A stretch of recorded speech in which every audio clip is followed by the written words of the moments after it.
اس کو تر رکھنا. تر حضور کس چیز سے؟ فرمایا اللہ کے ذکر سے تر رکھنا.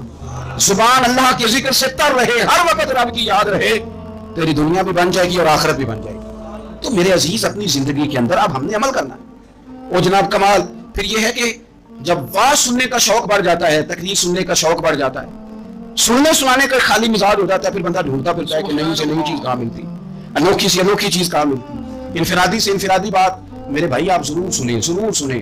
مومن کی گمشدہ میراث ہے, حکمت جہاں سے ملے لیں, لیکن عمل کرنے کے لیے لیں, عمل کرنے کے لیے. اب میرا دل کرتا ہے اب ہماری چپ سے بھی لوگ سبق سیکھیں. حضرت باجی بستامی فرمایا کرتے تھے جس نے ہماری چپ سے کچھ نہیں سیکھا اس نے ہماری تقریر سے کیا سیکھنا ہے.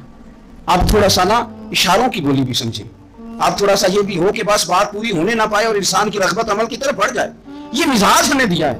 اب تو بھائی آ جائیں, آپ صبح بھی تقریر کر دیں, دوپہر کو بھی تقریر کر دیں, شام کو بھی تقریر کر دیں, تو پھر یہ بھی ہوتا ہے کہ جناب وہ بیان آپ نے جو سنایا تھا نا وہ ذرا دوبارہ سنا دیں. تو میں کہتا ہوں پہلے سننے پر عمل ہو گیا تھا, نہ کریں. اب ہمیں تھوڑی باتیں سیکھ کر ان پر عمل کرنا ہے اور آگے بڑھنا ہے. بڑی سادی بات میرے ابا جی بتایا کرتے تھے.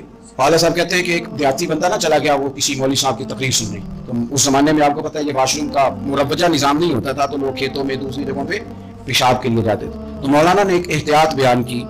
وہ کہنے لگے کہ پیشاب سخت جگہ پہ نہ کرو, زمین پہ بیٹھ کر, ورنہ پیشاب کے چینٹے اڑیں گے, کپڑوں پہ پڑیں گے, اور حدیث میں سخت حکم ہے اس مسئلے. تو کوئی نرم جگہ ہو ایسی جہاں پیشاب کریں چینٹے نہ اڑیں. بندہ عمل کرنے والا تھا نا, اس نے میری تقریر سن کے سر دھن کے جانا نہیں تھا. اس نے اتنی ساری ریت لے لی, کپڑے میں باندھ لی, اور وہ اس نے کندھے پہ رکھی ہوئی ہے. جہاں پیشاب کا وقت آتا پہلے ریت بچھاتا, پھر پیشاب کرتا تاکہ میرے کپڑوں پہ نہ پڑے. ایک صاحب نے اسے کہا کوئی ہفتے بعد چلو بیان سننے چلیں. تو کہنے لگا میں پہلے پہ عمل کر لوں, یہی بڑا ہے.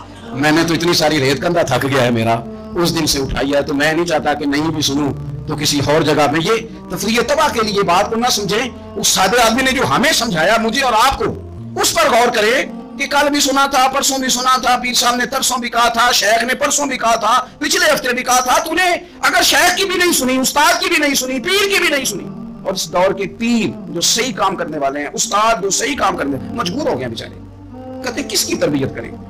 اس درد سے کہا تھا حضرت سلطان باؤ نے. وہ کہتے ہیں رب دا طالب کوئی بھی نہیں ملیا, یہ جو ملے ہے طالب سار دا. یہ تو آئے ہیں کاروبار سیدھا کرنے, فوٹو کھنچوانے, فلاں کام کے لیے. یہ تو وہ جو ہم دینا چاہتے ہیں اس کا تو مزاج ہی نہیں. پہلے بھی میں نے کہا تھا, پھر کہتا ہوں مجھے شوق نہیں ہے. خدا مجھے معاف کر دے اس دن سے پہلے جس دن یہ شوق ہو کہ میں سویرے جاؤں گا تو نوٹ لاؤں گا, تو شام جاؤں گا تو نوٹ لاؤں گا. یہ شوق نہیں ہے, طبیعت نہیں ہے, من نہیں چاہتا.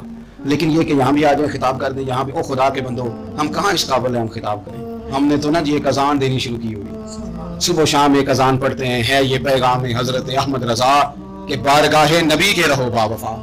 ہم تو کہتے ہیں ادھر آ جاؤ, سو کرے کھاتے پھرو گے ان کے در پہ آ پڑھو. قافلہ تو اے رضا اول گیا آخر گیا. ہم تو کہتے ہیں ادھر آؤ, اللہ رسول کی بارگاہ کی طرف رجوع کرو.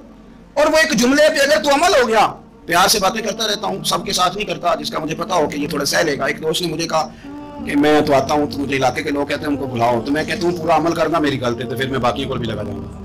تو اگر تیرا ہی عمل نہیں ہو سکا تو باقی کو میں نے جا کے کیا سمجھانا ہے. تو ایک تو آج کی جو رات ہے اس سے پہلے اپنے اعمال کی طرف, میں اکثر کہتا رہتا ہوں کہ شب برات پہ ہر مسجد سے زور زور سے رونے کی آواز آتی, آنی بھی چاہیے. شب قدر پہ آتی ہے, عمرے پہ جاتے وقت لوگ معافیاں مانگتے ہیں, حج پہ جاتے وقت, اور کروڑوں لوگ یہ کام کرتے ہیں سال میں. اگر 25 لاکھ 26 لاکھ آدمی یا 50 لاکھ آدمی حج کرتا ہے اور وہ جانے سے پہلے معافی مانگ کے گیا, توبہ کر کے گیا, اور کروڑوں لوگ ہیں جو شب قدر میں ہیں, شب برات میں ہیں, اور انہوں نے کھول کے توبہ کی ہے, تو پھر میرے بھائی سویرے کرپشن ختم ہونی چاہیے نا ملک سے. سویرے 75% جھوٹ ختم ہونا چاہیے نا. ساری رات لوگوں نے توبہ کی. صبح 80% حقوق و لباس کا مسئلہ حل ہونا چاہیے تھا کہ نہیں ہونا چاہیے. صبح ملاوٹ بہت حد تک ملک سے ختم ہونی چاہیے. تو کیا ہم نے سمجھ لیا ہے, ہم نے یہ سمجھا ہے کہ شب برات میں بھی بس ایک رسم ادا کرو, آؤ تھوڑی توبہ کرو چھٹی کر دو, آئیے شب قدر تو توبہ کرو چھٹی کر دو. کیا یہ ہم نے مطلب سمجھ لیا؟ حج کرنے گئے, رب کی بارگاہ میں حاضر ہوئے, رسول کریم کی بارگاہ سے بھی جو ہو کے آ جائے اور بدلے ہی نہ, وہاں تک جائے اور بدلے ہی نہ. مدینے گئے, کعبے گئے, کربلا گئے, جیسے گئے تھے گھوم پھر کے ویسے ہی آ گئے. نتیجہ کیا ہے؟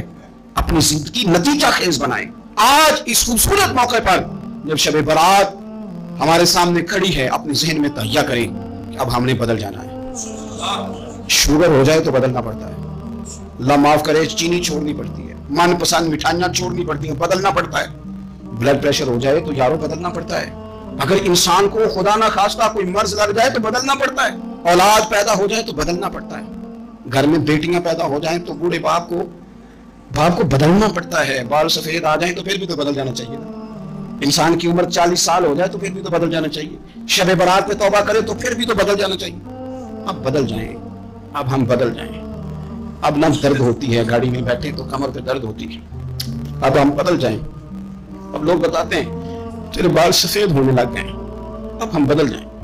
اب لوگ ہمیں کہتے ہیں بچے جوان ہو گئے, اب ہم بدل جائیں نا یارو. اب لوگ ہمیں کہتے ہیں کہ اوہو, اب تو آپ اٹھتے وقت زمین پہ پہلے ہاتھ رکھتے ہیں پھر اٹھتے ہیں. اب بدل نہ جائیں. اب محسوس ہوتا ہے کہ نیند گہری نہیں آتی, اب محسوس ہوتا ہے کہیں جسم میں تکلیف ہے. اب بدل نہ جائیں. اب نہ کئی کلاس والوں چلے گئے دنیا چھوڑ کے, بدل نہ جائیں. اپنے بہن بھائیوں میں سے کئیوں کا جنازہ پڑا, بدل نہ جائیں. ہم میں سے کئیوں نے ماں باپ دفن کر دیے, پھول ڈال دیے قبروں پہ. بدل جائیں. اب وقت تھوڑا رہ گیا, کچھ تبدیلی کی طرف آئیں. اب توبہ صحیح والی کر لیں, اب استغفار دل سے پڑھ لیں, اب تبدیل ہو جائیں. اب اپنے اندر باہر کچھ تبدیلیاں لائیں, اب اپنے ظاہر اور باطن کو سنواریں. اب اللہ رسول کی بارگاہ میں جانا ہے نا تو کوئی ایسا نہ ہو شرم آئے حضور کے سامنے کھڑے ہوتے, حیا آئے نبی کریم کی بارگاہ میں کھڑے ہوتے. اب کچھ تبدیلی لائیں. آج ارادہ کریں کہ آج جو توبہ کریں گے وہ صحیح والی کریں گے. آج جو وہاں استغفار کریں گے اللہ کے حضور حاضر ہو کے تو وہ صحیح والا کریں گے. اب کچھ تبدیلی کا مزاج لائیں اور پھر